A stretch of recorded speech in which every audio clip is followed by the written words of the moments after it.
Hola, hola, ¿cómo están todos?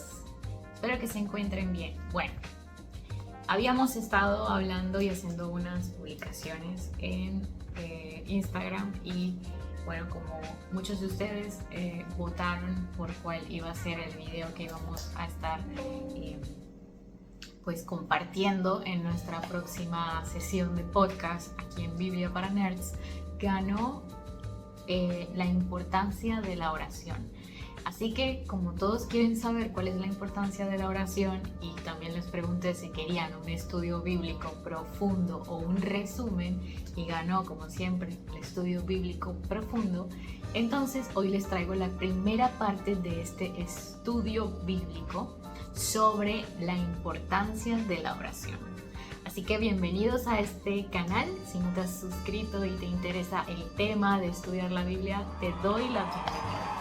Además, también quiero compartir contigo que estamos en Instagram, Facebook, Threads, en Spotify y bueno, por supuesto aquí en YouTube. Así que si quieres suscribirte, pues es gratis. Hazlo, que puedes apoyar el canal de muchas formas, haciendo simplemente like y suscribiéndote. También comentando.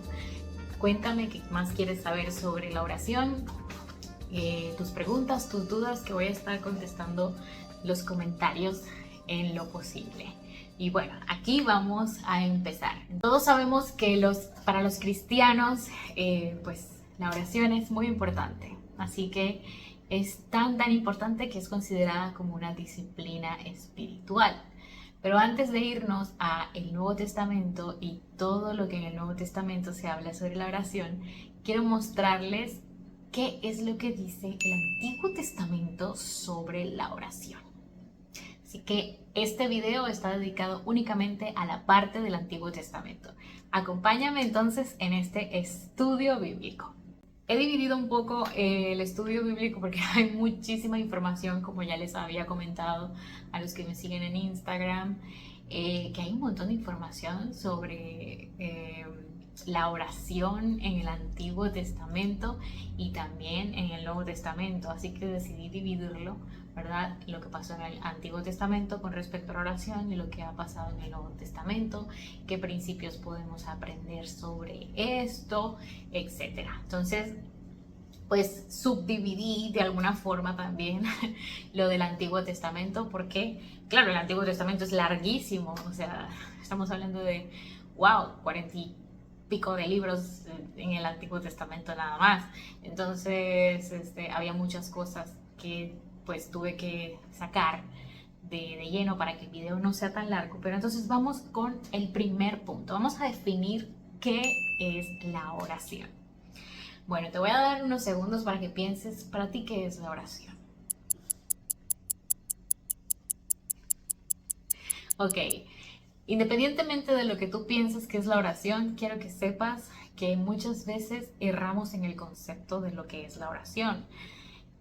Lo que encontré te va a sorprender o quizás ya lo sepas, pero la oración es algo muy sencillo. La oración es una conversación con Dios. Y llegué a esta conclusión después de leer la Biblia y de leer y hacer este estudio, así que te estoy adelantando un poco sobre por qué llegué a esta conclusión, de que la oración es una conversación con Dios. Generalmente en las conversaciones hay por lo menos, ¿verdad?, dos personas, ¿sí? A menos que estés conversando contigo mismo. Pero ya eso no sería una conversación, sería un monólogo, ¿cierto? Así que generalmente son las personas, en este caso, quienes serían los participantes de la conversación. Bueno, Dios y nosotros. En ese orden de ideas, la oración no es únicamente para nosotros hablarle a Dios, ¿sí? A través de la oración, Dios también nos habla a nosotros. Y bueno, también es posible entonces escuchar a Dios. De hecho, en la Biblia hay numerosos ejemplos de esto, donde Dios es quien da el primer paso, y de hecho es lo primero que vemos en la Biblia. Vamos a empezar con el Génesis, ¿sí? En Génesis encontramos la historia de los padres de la humanidad. ¿Quiénes son los padres de la humanidad? Adán y Eva. Ambos son puestos por Dios en el Edén. que adivinen cómo se llama, qué significa Edén en hebreo. La palabra hebrea para Edén significa gozo. Así que literalmente ellos están en el gozo del Señor, cuando están en el jardín del Edén. Así que la historia continúa, ¿verdad? Dios los crea, los pone en el jardín, en el gozo, y les da autoridad, los bendice y les da autoridad a ambos sobre toda la creación. Sin embargo, les prohíbe, como ya sabemos, comer del árbol del conocimiento, el fruto prohibido, ¿verdad? ¿Qué es lo que sigue? Pues ya todos conocemos la historia. Adán y Eva escuchaban a Dios, entonces de lo que anteriormente, que les acabo de resumir lo que ocurrió en el Génesis, en los primeros capítulos, ellos escuchaban a Dios sin problema alguno, ¿cierto? También vemos que Eva escucha a la serpiente y come del fruto desobedeciendo a Dios. Entonces ahí vemos lo primero, ¿cierto? Que es que ellos tenían la capacidad de escuchar a Dios. La voz de Dios estaba allí con ellos presente. Así que, por otro lado también, después de la desobediencia de ambos, en Génesis 3:8, dice que Dios se paseaba en el huerto, o como dice la Nueva Traducción Viviente, Dios caminaba por el huerto. Literalmente vemos a Dios ahí en el huerto con ellos, preparado para tener una relación con Adán y Eva, o sea, para conversar con ellos porque son sus hijos. Ahora, ¿qué es lo que ocurre? Bueno, pues en lo siguiente tenemos que ellos les responden a Dios, ¿sí? Ellos contestan el llamado de Dios. Dios les pregunta, oye, pero ¿dónde está Adán y Eva? ¿Dónde están? ¿Sí? ¿Dónde están? Y ellos dicen, pues nos escondimos porque sabíamos que nos vimos desnudos y entonces sintieron vergüenza, ¿sí? En otras palabras, eso es lo que te trae cuando tú pecas deliberadamente, ¿sí? Trae vergüenza sobre ti. Ellos se sintieron desnudos, entonces supieron que estaban desnudos y que para ellos era malo estar desnudos, entonces decidieron vestirse. Pero ¿qué es lo que pasa después? Su relación se rompe debido al pecado, ¿verdad? Adán y Eva son expulsados del Edén debido a esto, así que Dios profiere una serie de juicios contra ellos y por ende contra la humanidad, también sobre la serpiente, pero hay una maravillosa promesa y es la primera promesa de salvación y eso es maravilloso. Pero quiero que hagamos una acotación por aquí, porque me gusta la parte donde Dios les dice, pero ¿qué has hecho? En el verso 3:13, ¿verdad? De Génesis, como un signo de lamento y tristeza. Dios se lamenta porque ellos han pecado y eso significa que van a tener que romper su relación. Así que a Dios le duele de alguna forma que el ser humano esté alejado de él. Sí, porque él siempre ha tenido la intención de establecer una comunicación directa con el ser humano, pero el ser humano una y otra vez, lo vemos aquí en el principio, quiere alejarse de Dios para hacer lo que le dé su gana. Entonces, bueno, Dios les da la promesa de redención, maravilloso, la primera promesa mesiánica. Ahora, ¿qué es lo que sigue en esa parte? Bueno, se nos cuenta que Dios les hace pieles de animales. ¿Por qué? Porque ellos se sentían desnudos. Entonces, Él mismo se encarga del problema, o sea, Dios mismo se encarga de solucionar que ellos se sintieran desnudos. Y me encanta esta parte porque vemos el primer sacrificio de sangre, una sombra de lo que sería el sacrificio de Cristo. Es espectacular, porque ¿de dónde sacó Dios las pieles? Pues tuvo que haber sacrificado animalitos para quitarle las pieles y entonces que ellos pudieran vestirse con pieles de animales. Entonces, bueno, ellos estaban avergonzados, tendrían que vestirse ahora en adelante. Esto nos recuerda a Jesús, entonces cubriendo nuestros pecados para el perdón ante nuestro Dios, a nuestro Padre, ¿verdad? Jesús es quien cubre nuestros pecados para que podamos ser aptos para acercarnos a Dios. Y ahí vemos una hermosa comparación y un hermoso paralelo entre lo que acontecería después con la venida de Cristo. Pero listo, ¿qué sigue sucediendo ahí? Bueno, pues hay un patrón. El hombre peca, Dios se separa del hombre, entonces el hombre tiene que buscar el perdón de Dios para poder ser escuchado por Dios, porque si tú, ¿verdad?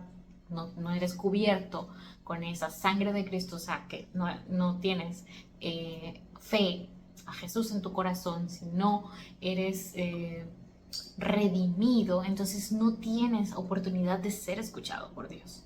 A eso se refiere esta primera parte, ¿verdad? Entonces, comenzamos a ver ese patrón en todos los seres humanos. Y lo que sigue ahora es una historia muy interesante, la historia de Caín y Abel. Me encanta esa historia también porque ambos presentan ofrendas. Y comenzamos a ver un patrón también en cuanto a la presentación de ofrendas a Dios en los altares. Así que vamos a subrayar esa palabra ofrenda cuando usted la vea por la Biblia. ¿Por qué es tan importante eso de las ofrendas hacia Dios?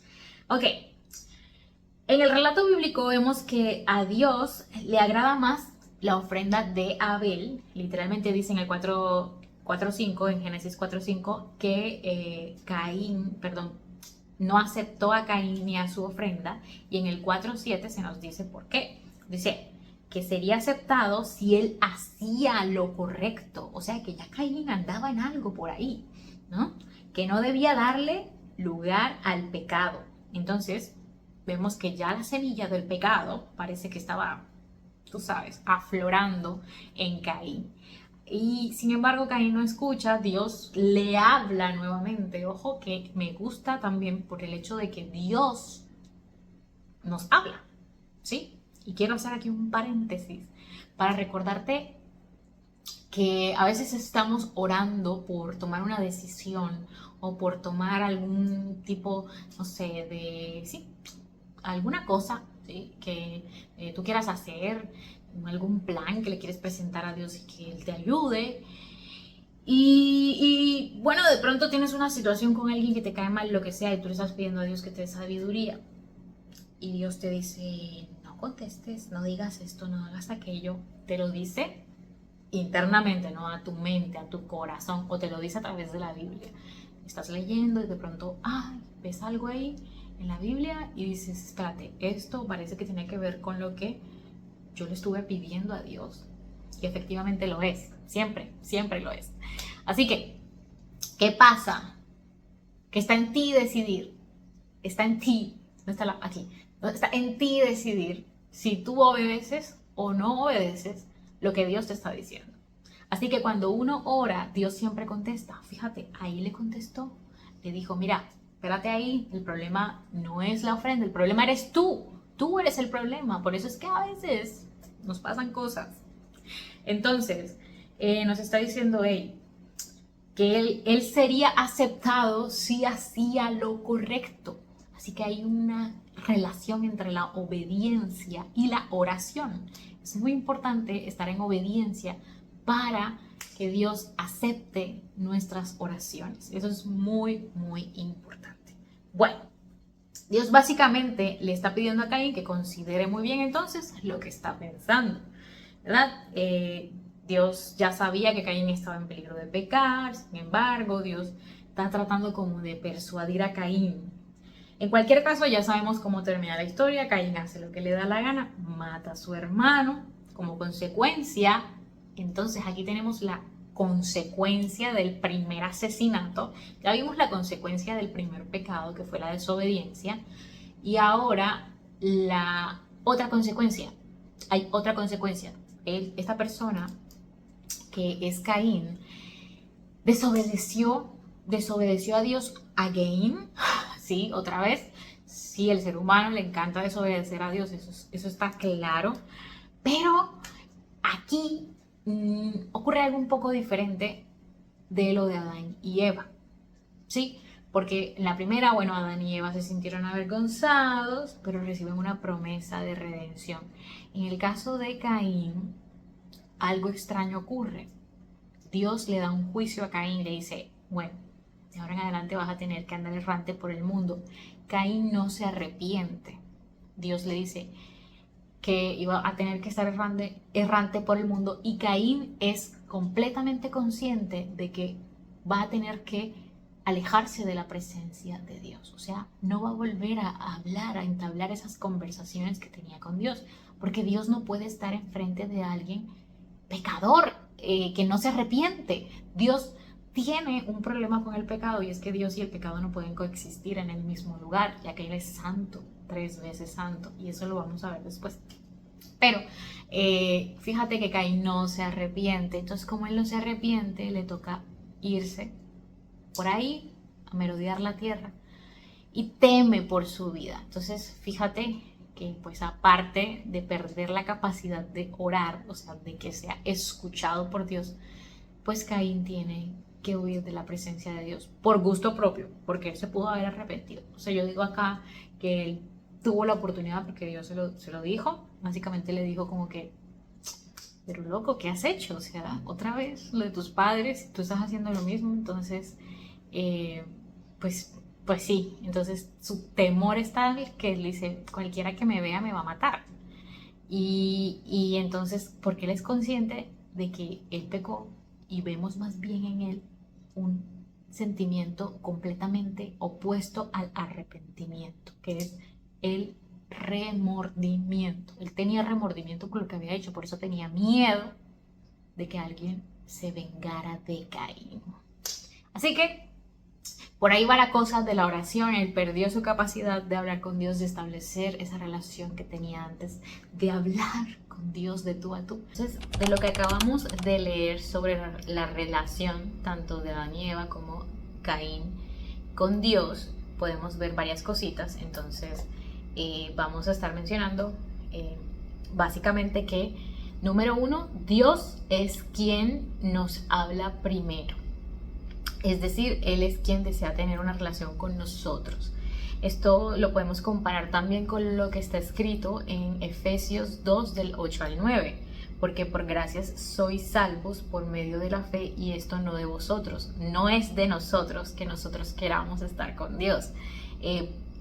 Pues es don de Dios, es un regalo. Dios se presenta, se nos presenta el Evangelio, se nos presenta el regalo de la salvación, y nosotros generalmente somos los que vamos a decidir si aceptamos el regalo o lo rechazamos. Y ahí lo pudimos ver con Adán y Eva y con Caín. Luego nos dice también, además, que Dios es quien nos da esa fe para poder luego acercarnos a Él. También, número 2, nosotros estamos en capacidad de hablar con Dios con plena confianza, como un amigo, como vimos con Adán y Eva, que hablaban muy cerca de tú a tú con Dios, y también Caín tuvo la oportunidad de hablar con Dios muy, muy de cerca y en confianza. El pecado, entonces, como punto número 3, rompe esa capacidad de entablar conversaciones con Dios. Dios no nos escucha cuando estamos en pecado y no hemos confesado nuestro pecado. O sea, no le hemos dicho a Dios, Dios, perdóname porque cometí tal pecado, me arrepiento y tal. ¿Me entiendes? A eso se refiere. Entonces, pues eso lo pudimos ver con Caín, porque él sin arrepentimiento sabía que la consecuencia de su pecado era vivir una vida alejada de él, de Dios. Y él prefirió estar lejos de Dios en vez de arrepentirse. Así que como punto número 4, bueno, vemos también que es a través del sacrificio de sangre de Jesús que Dios nos da una nueva oportunidad. Ahí lo vimos con el sacrificio de animalitos que realizó pues el mismo Dios para poder ponerle las pieles a Adán y Eva, y también que Caín y Abel, bueno, Abel estaba presentando un sacrificio de un animal, lo mejor de su rebaño, porque se nos dice que Abel era pastor de ovejas. Entonces, ahí tenemos, ¿verdad?, que es un tipo de Cristo ese sacrificio, y cómo Dios mira con agrado el corazón de Abel, y el de Caín no, porque ya Caín dentro de sí estaba maquinando el pecado y estaba sintiéndose pues con ganas de hacerle algo malo a su hermano desde antes de hacer lo malo. Por eso es que Dios no mira con agrado su sacrificio. Así que, bueno, eso es, el último punto es recordar que con todo esto lo que te quiero decir es que Cristo es quien restaura nuestra relación con el Padre, y eso lo vemos en Lucas 19:10. Allí se nos dice que el Hijo del Hombre vino a buscar y a salvar lo que se había perdido. Entre otras cosas, nosotros estamos perdidos cuando no aceptamos a Cristo en nuestro corazón, es decir, cuando todavía no tenemos fe y no somos... no hemos convertido nuestro corazón de un corazón pecaminoso y orgulloso a un corazón humillado delante de la presencia de Dios, que es lo que Dios quiere finalmente. Para poder ser restaurados tenemos que reconocer primero que Jesús es quien viene a realizar ese sacrificio máximo, quien ya lo realizó, y a través de ese sacrificio es que nosotros vamos a poder restaurar nuestra relación con el Padre. Bueno, listo, ahí terminamos con la primera parte, que es qué fue lo que pasó en el principio. Pero ya después de un tiempo vamos a seguir hablando sobre esto de los altares, porque hay una relación íntima entre los altares del Antiguo Testamento con los altares del Nuevo Testamento, y por eso te estoy haciendo tanto énfasis en esto. En Génesis 4:26 vemos que la humanidad empieza a invocar el nombre del Señor. Por primera vez se utiliza una palabra asociada a la oración, que es invocar el nombre del Señor. Específicamente, ¿verdad? Si tú lees toda esa parte de Génesis 4:26 versículos antes, se nos están hablando de quiénes eran los descendientes de Set, el otro hijo que tuvo Adán y Eva. Sabemos que Adán y Eva tuvieron muchos hijos después de Caín y de Abel. Y bueno, tuvieron otro hijo que se llamó Set, el cual tuvo descendencia, y se nos habla de que después de allí la humanidad empieza a invocar el nombre del Señor. Así que los seres humanos querían entablar una relación con Dios. Eso es lo que podemos llegar a deducir de esa palabra, que la gente ya empieza a invocar el nombre del Señor. ¿Pero qué sigue sucediendo luego? Pues no se nos dice cuánto tiempo pasa entre eso y lo demás, sino que se nos da una serie de nombres de personas que aparecen, van naciendo nuevas personas. Entonces se nos viene y se nos habla de la ascendencia de Noé, o sea, de los padres de Noé, los abuelos, etc. Y se nos dice que por ahí ya venía la humanidad, se comenzó a podrir la cosa, ¿no? Ya de por sí ya se empezó a podrir con Adán y Eva. Entonces se multiplicó la maldad a tal punto que Dios decide intervenir para formatear el computador y eliminar esos virus, porque estaba la humanidad rebosante de maldad. Entonces vemos que Dios mira con agrado a Noé y decide utilizar a Noé para cumplir su propósito. Así que sí, la humanidad estaba mal, un desastre total, pero Dios nuevamente es quien da el primer paso y da el inicio a la conversación. Entonces Él llama a Noé. Entonces Dios se acerca a Noé, conversa con él y le da una tarea de construir el arca. Como ya sabemos, eso está en Génesis 5, 6 más o menos. Ya para el 8, 21, cuando ya pasó todo el tiempo que había de cumplirse, de los 40 días más las 40 noches en diluvio, y pues esperó a que la tierra se secara también. Entonces pasó más o menos un año después de todo eso. Bueno, Noé, en agradecimiento, le edifica un altar a Dios. Y ahí es donde yo quiero que tú tomes en consideración lo siguiente, que primero, Noé era un hombre justo y por eso Dios lo escoge. Y segundo, que Noé edifica un altar para adorar a Dios en agradecimiento. Aunque eso no lo dicen específicamente en la Biblia, lo podemos llegar a inferir. ¿Por qué? Porque otra razón él edificaría un altar justo después de haber salido del arca con su familia. Pues por la razón de agradecimiento, ¿cierto? Tú le agradeces a Dios cada vez que Él te salva de un problema. Yo también, todos lo hacemos. Todos le damos las gracias a Dios porque pudieron haber ocurrido cosas en esa arca, ellos se pudieron haber muerto de cualquier cosa, de enfermedades, pero Dios todo el tiempo los guardó y esperó a que se secara la tierra para luego pues que ellos se encargaran de poblar nuevamente la tierra. Así que después de ese reseteo de la humanidad que Dios le hizo con Noé, me encantó esa parte donde habló específicamente de que ofreció un sacrificio y que a Dios le fue agradable el olor de dicho sacrificio. Te repito, la cita bíblica está en Génesis 8:21. ¿Por qué te hago esta aclaración del olor fragante? Porque luego vamos a encontrar en el Nuevo Testamento algo similar y que quiero que en el próximo video tú, por tu propia cuenta, analices muy bien la relación que hay entre los altares, la oración del Antiguo y el Nuevo Testamento. Bueno, pero entonces, para resumir, Abraham también, al ser llamado por Dios, erige altares.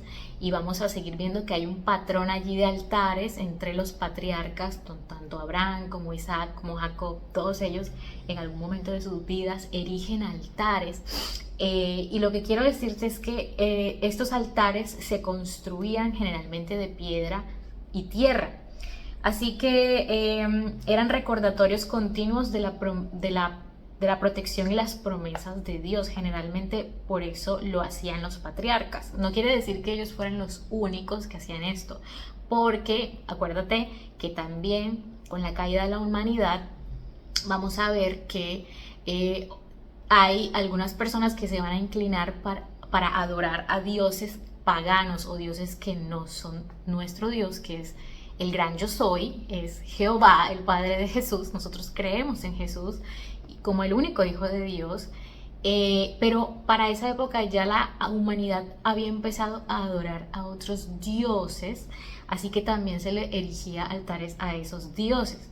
Entonces, ¿para qué se construían estos altares? Bueno, aquí pudimos ver que para adorar y orar, entonces hay una relación entre los altares y orar, ¿sí? Y eso lo vamos a ver con Abraham, con Isaac, con Jacob, con todos los patriarcas antes de Moisés. Ellos erigían estos altares que generalmente eran de piedras y tierra como un recordatorio continuo de la protección y las promesas de Dios. Así que hay una relación entre la oración y los altares. Además también, vamos a encontrar que ellos eran hombres justos, y esto es algo que quiero hacerle énfasis, porque si bien es cierto que Adán y Eva pecaron, todos ellos también eran hombres pecadores. Abraham era un mentiroso, Noé se emborrachó justo después de haber salido del arca, Jacob era un usurpador. Mejor dicho, todos ellos cometieron errores, cometieron pecados, pero eran justos no por el hecho de que no fueran pecadores, o sea, que no cometieran pecados, sino porque ellos tenían fe. Por acá se nos dice también que, por ejemplo, en el caso de Noé y Abraham, adoraron y oraron a Dios por agradecimiento, y que la oración de los justos es agradable a Dios. Por eso se nos dice en algunas ocasiones que el olor de esos sacrificios era grato para Dios. Además, la ofrenda de Noé y de los patriarcas generalmente eran animales, y esto nos recuerda también el sacrificio de Cristo como el Cordero sin mancha, ¿cierto? Que todo eso era un tipo y sombra de lo que iba a acontecer en el Nuevo Testamento. Ahora, con respecto a lo de los justos, porque nosotros somos justos delante de Dios ahora que creemos en Jesús, esto lo encontramos con el respaldo de Romanos 5:1. Se nos dice en Romanos 5:1 que así como nosotros también hemos sido justificados por la fe en Cristo, no por nuestras obras. ¿Qué quiere decir eso? Que nosotros somos justos ahora, hemos sido hechos justos por alguien más, no por nosotros mismos ni por nuestras obras, sino porque Jesús murió por nuestros pecados y nosotros aceptamos ese sacrificio como el sacrificio que lavó nuestros pecados. Muy bien, entonces ya para terminar esa parte, vamos a pasar también a otra parte de la oración, que es la intercesión. Y encontramos el primer registro de intercesión en Génesis 18:20. Déjenme poner esto por acá. En Génesis 18:20 vamos a encontrar cómo Abraham intercede por Sodoma.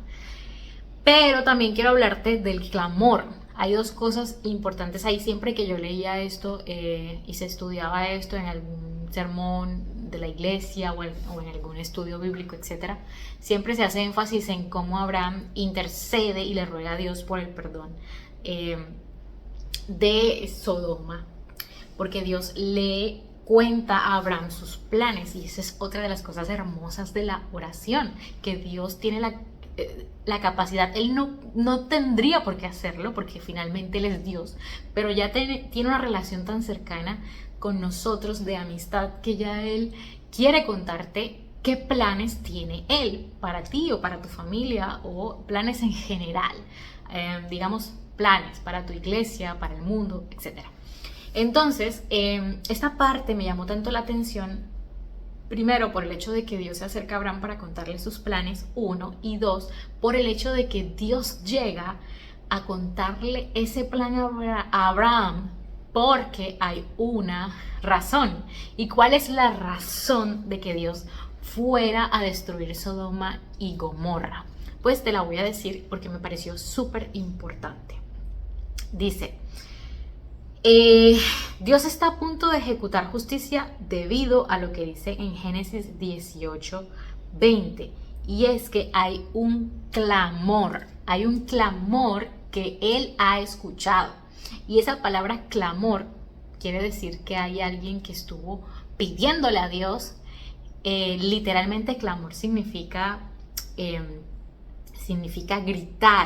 gritar vehementemente o con fuerza por algo. En este caso había un clamor contra Sodoma y Gomorra, y me pareció curioso porque aunque no se nos dice en la Biblia quiénes estaban clamando por esta justicia, sí se nos dice que hay un clamor y que Dios escucha. Así que podemos ver que la oración también es un medio para pedir justicia a Dios por algún tipo de injusticia que tú estés viviendo, que yo esté viviendo, que estemos viviendo como comunidad, como iglesia.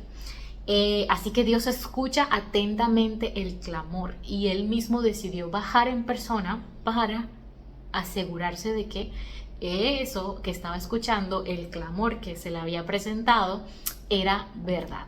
Y me encanta esta parte porque Dios básicamente está diciendo: voy a ver si es verdad, pero también quiero ver si por lo menos queda algo que salvar ahí, porque aunque el mismo Abraham se encarga de intercederle a Dios y pedirle porque si hay por lo menos 10 justos, se salve. Así que se salven la ciudad de Sodoma. Así que él estaba preocupado. ¿Por qué hizo Abraham pues la intercesión? Pues la hizo porque estaba preocupado por su primo Lot.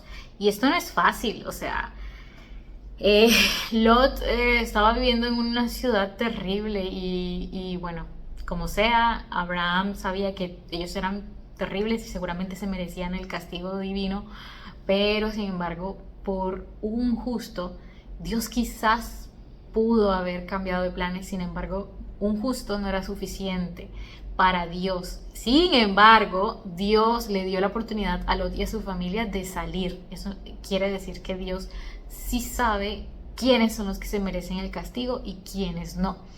Así que, como sea, Dios ejecuta su plan de destruir las dos ciudades y le da la oportunidad, ¿verdad?, a Dios, a Lot y a su familia de salir vivos. Vemos también que no es la presencia del mal lo que pone fin a la misericordia de Dios, porque Dios iba a tener misericordia de ellos si habían por lo menos 10 justos, sino la ausencia del bien. En ocasiones Dios nos inspira a orar, como en el caso de Abraham. Así Abraham intercedió delante de Dios para evitar el juicio sobre esta ciudad, mostrándonos así las cosas que iban a acontecer. Por eso Dios es tan misericordioso. Él a veces nos pone pensamientos para que nosotros oremos por X o Y persona o por X o Y motivo o circunstancia antes de que ocurra. Y es precisamente por eso, porque Él quiere mostrar su misericordia y favor. Así que, así como Abraham realizó esto, nosotros podemos apelar a Dios para que preserve ante el mundo su nombre, honor y perfecta justicia. Y de esto vamos a estar hablando después también en el video del Nuevo Testamento, porque tenemos que conocer a Dios y cómo actúa Él conforme a su voluntad y no conforme a la nuestra. A veces queremos que Dios haga lo que nosotros queremos y nos parecen buenas nuestras peticiones, pero finalmente Dios es quien decide lo que Él quiere hacer conforme a su voluntad y a sus atributos. Bueno, y ya en esta última parte quiero hablarte de los tipos de oración que podemos encontrar en el Antiguo Testamento. Voy a hacer alusión a algunas porque hay mucha información. Por ejemplo, en el libro de Levítico encontramos oraciones que hacen énfasis en la santidad y la adoración.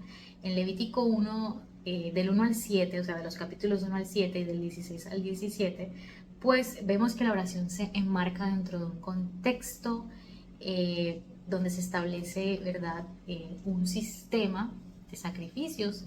Acordémonos que los levitas eran los sacerdotes. Dios escoge a las tribus de los levitas para que sean los sacerdotes del pueblo y oficien todo lo que es la ley ceremonial, que evocaba a lo que iba a ocurrir con Jesús. Tenían que sacrificar un cordero y todo lo demás, y el pueblo tenía que presentar esas ofrendas de sacrificio para que pudieran ser perdonados por los pecados, pero quienes hacían el oficio eran los sacerdotes, y los sacerdotes tenían que hacer esto de día y de noche, o sea, en la mañana y en la tarde, estos sacrificios, y vemos ahí que tenían que orar. Los sacerdotes tenían que orar por el pueblo para la remisión de pecados. Así que vemos que hay un énfasis allí en la santidad, y la adoración. También vemos que hay oraciones de consagración ¿verdad? Vemos que hay oraciones de consagración también. El libro describe oraciones específicas para consagrar a los sacerdotes. Eso nos recuerda que nosotros debemos estar en constante oración por nuestros líderes, nuestros maestros, nuestros pastores, ¿verdad?, todas las personas que sirven, y por nosotros, porque nosotros también somos real sacerdocio. Si así tú no tengas un puesto de liderazgo en la iglesia, tú también eres un sacerdote. Así que acuérdate de esto, que tenemos que estar consagrados para Dios, y eso significa que debemos estar orando por ese mismo propósito que oraban los israelitas por sus sacerdotes. Nosotros tenemos que hacerlo por los sacerdotes de nuestras congregaciones, que vendríamos siendo pues todos nosotros. Ok, entonces en confesión y perdón también encontramos oraciones de confesión y perdón, nuevamente en Levítico, ¿verdad? Vamos a encontrar en Levíticos 4 y 6 que hay un ritual de confesión de pecados, y este ritual se acompaña de una oración en la que se expresa el arrepentimiento y el anhelo de restauración. Así que no nos puede faltar mencionar la oración para arrepentirnos. Ahora, ¿Qué pasa con números? Bueno, en números también encontramos mucha información, pero tratando de resumir un poco en números, hay oraciones durante los momentos de dificultad. Cuando ocurrieron pruebas en el desierto, acuérdate que después del éxodo los israelitas empiezan un viaje de 40 años hacia la tierra prometida y van a haber muchas pruebas en el desierto. Dios tiene que probarlos y hay momentos de dificultad en los que ellos se enferman, tienen hambre, tienen sed, etcétera. Y siempre, siempre, siempre, a través de la oración, generalmente era Moisés quien oraba, sí, el líder, Moisés, ¿no? Pues él oraba para que Dios hiciera un milagro y entonces así obtuvieron muchas de las respuestas que necesitaban ante sus necesidades. Así que no hay que olvidar esto, que la oración es también para los momentos de dificultad. También encontramos oraciones de intercesión, pero como ya hablamos de eso con Abraham, vamos a obviarlo por ahí. Y también una que me pareció súper importante, la oración para la búsqueda de la voluntad de Dios. ¿Sí? Resulta que hay un punto en el que, claro, ellos buscan discernimiento y dirección para tomar decisiones importantes, como en el caso de los hijos de Zelofehad, que se encuentra en números de las 5 hijas de Zelofehad en números 27:5. Ahí se nos dice, y me voy a contarte un poco la historia, que, ¿verdad? Dice que Dios presentó el caso de la herencia de las mujeres al Señor. Resulta que las mujeres no tenían derecho a heredar y esta persona, Zelofehad, no había tenido hijos varones. Así que si no había hijos varones, no había quien recibiera la tierra de los antepasados. ¿Sí? Cada uno tenía su heredad, o sea, su tierra, y era algo sagrado para ellos, ¿sí? Así que no podían ni siquiera venderla. Era una cuestión de obediencia más que todo, porque Dios les prohibió vender su heredad. Su heredad es algo muy importante que ellos no podían vender.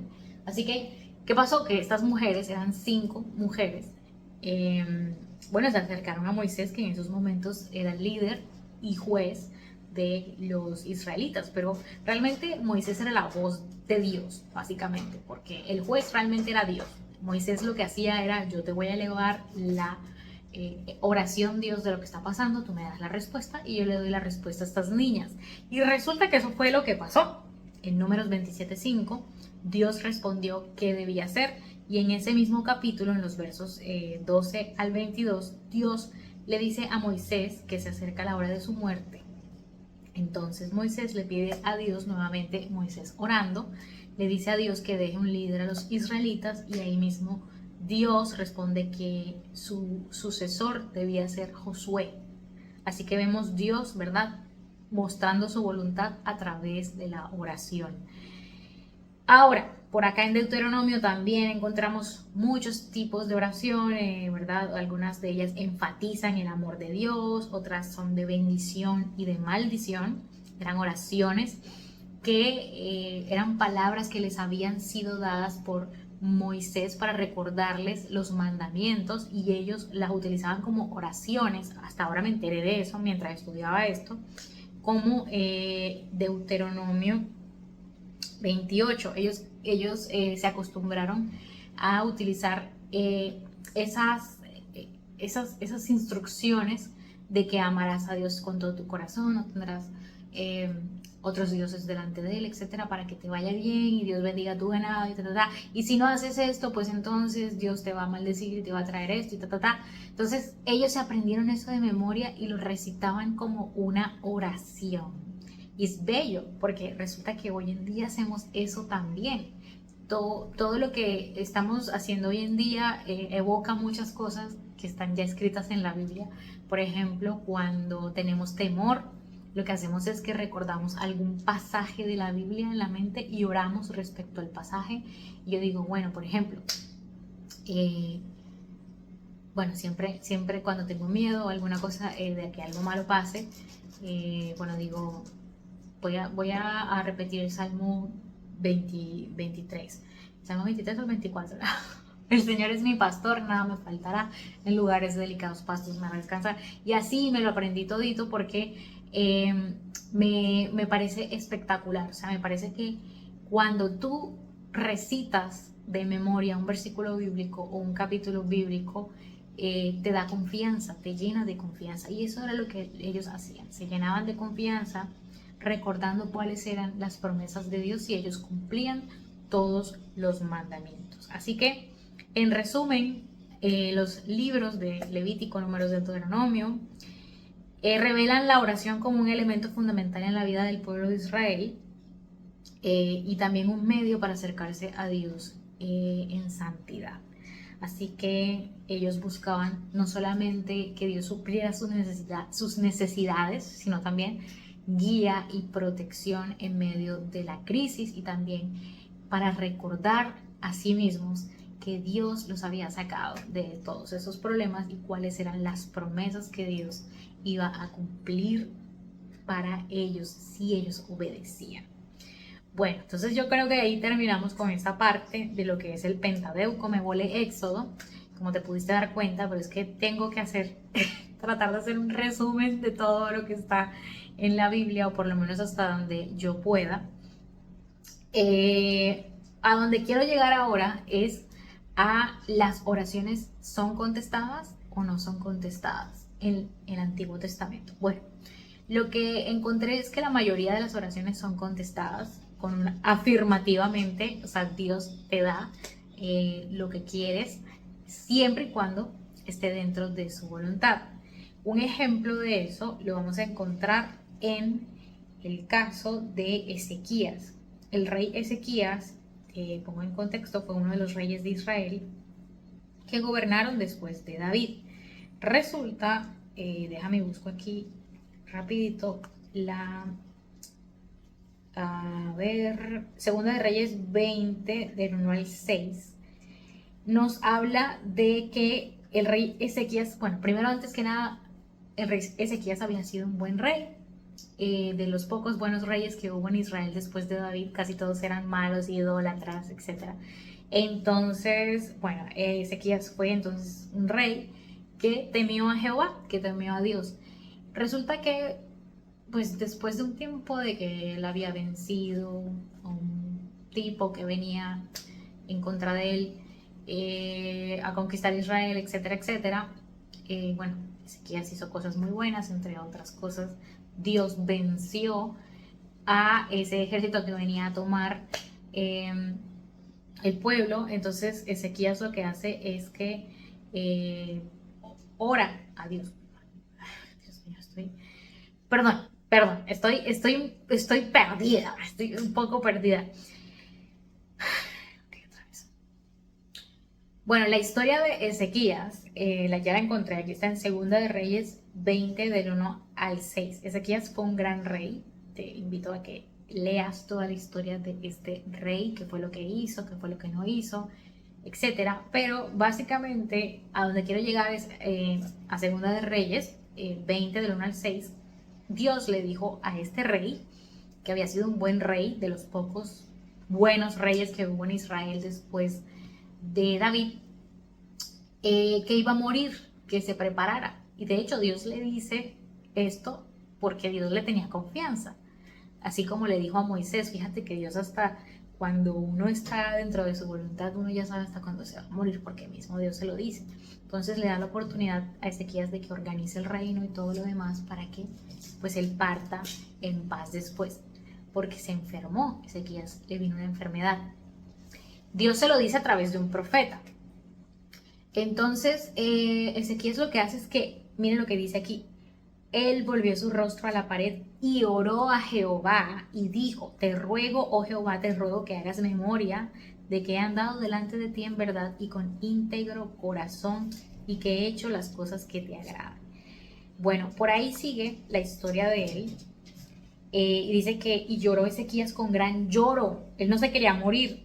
Y antes que Isaías, que fue el profeta que le dijo esto, antes que Isaías saliese hasta la mitad del patio, vino palabra de Jehová a Isaías diciendo, vuelve y di a Ezequías, príncipe de mi pueblo, así dice Jehová, el Dios de David, tu padre. Yo he oído tu oración y he visto tus lágrimas y he aquí que yo te sano. Me encanta porque sí, no les hablé anteriormente de las oraciones de sanidad. Aquí tenemos un excelente ejemplo. Dios ha sanado gente por oraciones en toda la Biblia. Ha sanado a las que estaban estériles, como Ana, como Rebeca, como Sara, ¿verdad? Como la mamá de Juan el Bautista, también era estéril y era vieja, era anciana, o sea, peor, el milagro todavía es más grande porque eran ancianas como Sara. Estas personas quedan encinta porque son sanadas por Dios, es un milagro. Ahora aquí vemos otro milagro de sanidad, es el de Ezequías.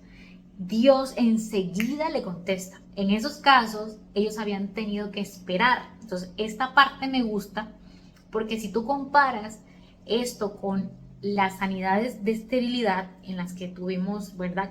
Que te mencioné, excepto la de Ana, porque Ana sí fue prácticamente enseguida que quedó embarazada y tuvo por hijo a el gran profeta Samuel. Pero ahí te das cuenta de que Dios a veces tarda en contestar y otras veces te contesta inmediatamente. Y ese es el caso de Ezequías. Ezequías enseguida se puso a la tarea de orar por el asunto que había recibido. Entonces, es un llamado de atención para nosotros porque a veces lo primero que hacemos, en vez de irnos en oración delante de Dios, es lamentarnos de nuestra situación sin pedirle a Él que nos ayude. O hacemos cualquier otra cosa, vamos al médico, no, mira, tienes una enfermedad terminal, entonces agotas todos los recursos, primero físicos, es decir, del mundo físico, y no vas primero a Dios, que es espíritu, claro, el mundo espiritual, no vas delante de Dios para presentarle tu caso. ¿Qué tal que te haga un milagro como el que le hizo Ezequías? ¿Sí? Entonces, ese es el problema muchas veces de nosotros los seres humanos y que claro, ahora estamos tan distraídos en nuestras cosas que sí que menos tenemos tiempo para pensar como Ezequías. Pero Ezequías es un excelente ejemplo de una oración contestada de ipso facto. Me encanta esa historia. Otra historia que te quería traer es cuando a veces Dios dice que no. Ahí le dijo que sí a su oración, pero a veces Dios también dice que no. ¿Y por qué Dios dice que no a sus hijos? Hombre, porque Dios no siempre nos tiene que decir que sí a todo, ¿cierto?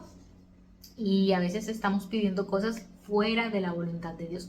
Y eso lo tenemos que entender, que Dios es soberano. Como Dios es soberano, Él hace lo que Él quiere. Generalmente, cuando eso es así, es porque no te conviene a ti que esa oración que tú estás pidiendo se dé, y por eso es que Dios también nos dice que no.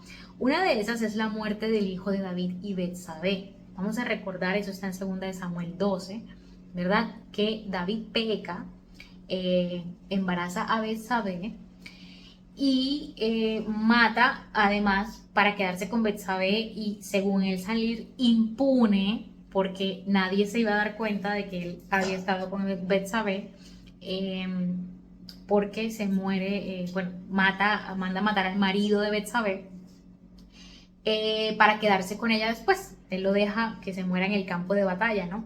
Él creyó que se había salido con la suya, pero ¿qué pasó? Que Dios metió su mano como siempre. Entonces, ¿qué pasó? Que Dios se dio cuenta del asunto, como siempre, porque Dios todo lo sabe y de Él no nos podemos esconder, y envía a su profeta para que le profetice.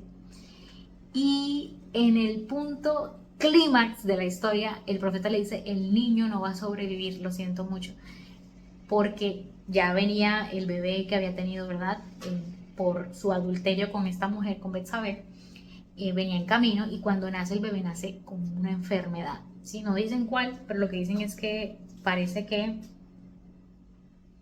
No, aquí dice, después de esto Natán regresó a su casa, que fue el profeta que le dijo a David las cosas que Dios iba a hacer. El Señor hizo que el niño, el Señor hizo que el niño que David, eso está mal redactado aquí, esto está mal redactado en esta versión que estoy leyendo. Bueno, el Señor hizo que el niño que David había tenido con la esposa de Urías enfermara de gravedad. El niño posteriormente muere, pero antes de eso David se metió en oración y ayuno. para pedirle a Dios que salvara al niño. Efectivamente, Dios le dice que no. Por eso es que el niño muere. Entonces ahí vemos una oración que fue contestada con un no. Entonces tenemos básicamente 3 tipos de contestaciones de parte de Dios: un sí, un no y un espera. Entonces, nada, la Biblia está llena de historias que involucran la oración. Y por eso quería traer esto delante, por eso quería traer este tema para que ustedes y yo, porque yo también aprendí muchísimo sobre esto mientras estudiaba, ya que para mí a veces se me dificulta mucho mantener el hábito de la oración, porque estamos ocupados, lo que sea, pero me encanta porque de alguna forma u otra, muchos de los personajes no tienen un horario fijo para orar. Ellos oran a cualquier momento, en cualquier hora, en cualquier lugar. Los que tenían un horario fijo eran los levitas, pero eso no quiere decir que ellos no oraran en otros momentos del día. Me refiero a que a veces pensamos y tenemos muchos tabús con respecto a la oración. Un ejemplo de eso es que cuando yo llegué al Evangelio, por ejemplo, muchas personas me dijeron que la mejor forma de orar era en la madrugada, otros me decían que tenía que orar mínimo 1 hora, otros me decían que mínimo 15 minutos. Entonces, así, cada quien decía lo que había escuchado de otras personas. Pero fíjate que eso no tiene sustento bíblico. Yo te acabo de traer aquí muchos ejemplos de personas en el Antiguo Testamento que oraban en cualquier momento del día, en cualquier hora, en cualquier lugar, incluso en cualquier situación, situaciones de peligro, situaciones de felicidad, situaciones de persecución. Los salmos están llenos de ese tipo de alabanzas, de oraciones, de lamentos. Incluso quiero recalcar esa parte, déjenme me acomodo aquí.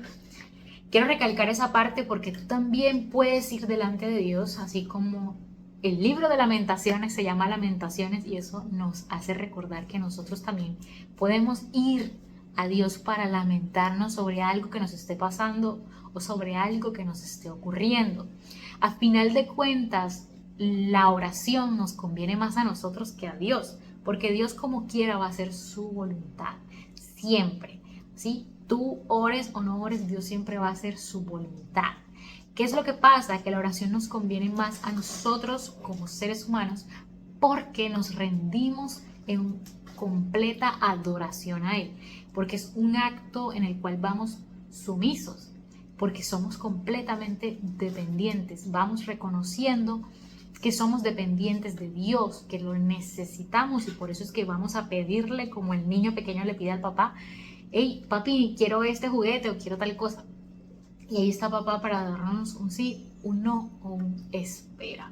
Me encanta porque en todas las historias de la Biblia Dios está plasmando que quiere una relación con nosotros, que la ha querido desde siempre, y que muchas veces por remordimiento, como el caso de Caín, o por un pecado, como en el caso de David, etcétera, muchas veces no recibimos las respuestas que queremos o simplemente nos alejamos por gusto propio, y no debería ser así. Es una gran mentira que tú después de pecar no puedas, recibir perdón. Sí lo vas a recibir siempre y cuando estés arrepentido, y eso te volverá a acercar a Dios. Así que, no siendo más, para no hacer más largo este video, me gustaría hablarles mucho más de la oración en los Salmos, en Job, en los profetas menores, pero no puedo. En los profetas mayores también hay muchos ejemplos de oración, pero no puedo porque se me dio un video demasiado largo, así que yo creo que con esto termino. Así que nada, si te ha gustado este video, si te ha parecido edificante todo lo que acabas de aprender, pues regálame ese like, regálame esa suscripción que me ayudaría mucho, o comparte y envíale este video a alguien, quizás alguien lo necesita. Quiero darte las gracias si has llegado hasta este punto también. Que Dios te bendiga y nos vemos en la próxima. Bye.